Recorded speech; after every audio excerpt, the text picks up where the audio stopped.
and welcome to this first lecture of this section of responding to an RFP.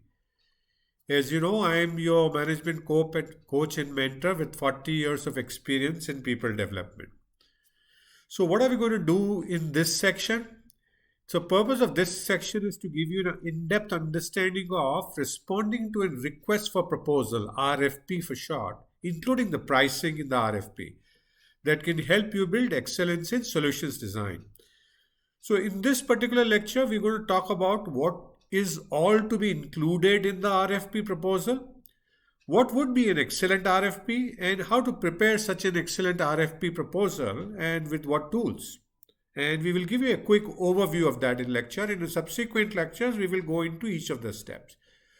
Right. Okay. So, what all to include in an RFP proposal? Any thoughts? Okay. So as you see on your screen, there are broadly six things that you need to include. You need to have a background of the project in this, in which the scope, the schedule, if there's staff that is critical, the cost, and any supporting information. So in the background, you need to briefly go over the general requirements of the RFP, what they have specified, and get the confirmation and state that confirmation there. In the scope, you need to discuss in detail each item in the RFP and how you intend to tackle it.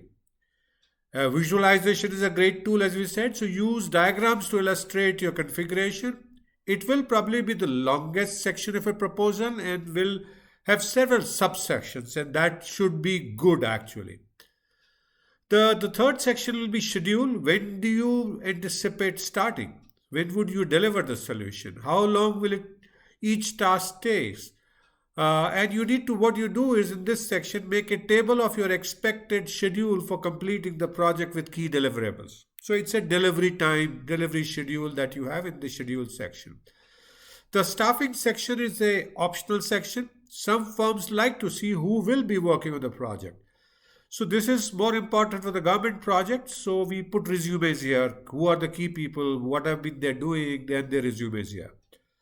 The fifth element will be cost, in which you break down the costs by equipment, by people time, to come up with your expected budget. Include payment terms here, discounts for early payment, any other cost or payment information that you need to include in that. The last section is about supporting information, and there you need to add any supporting information here. For example, if you're trying to convince them to use a specific type of networking technology, back up your reasoning here with third-party codes, research, test results, etc. You can also add information about similar projects that you've completed in other firms and what results were of those. Include testimonial from clients, clipping from newspaper, etc., etc. So what is an excellent RFP? What do you think is an excellent RFP? An excellent RFP will be one that delivers ultimately a greatest value to the customers, delivers the required quality at the least possible cost in the short possible time, and you are doing the RFP using a systematic and disciplined approach with the application of right tools and methodologies. So that would be an excellent RFP. Definition of excellence stays consistently all across the course actually.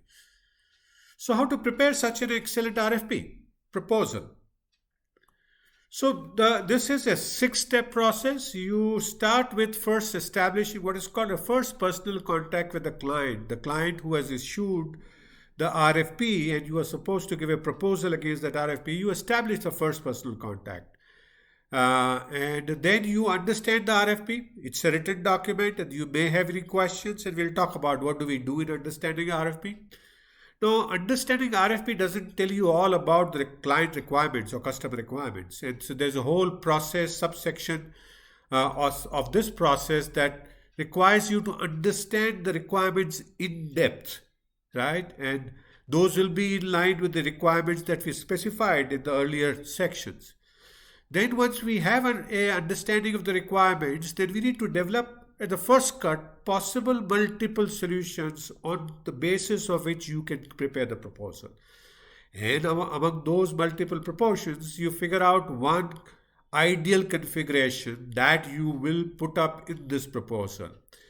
Once you have the ideal configuration that delivers greatest value, is required quality, least cost, and least time, you get that approval and then you prepare the proposal and you submit. So that's the process that we can use for creating an excellent RFP proposal. And we will take a look at each of these as we go forward.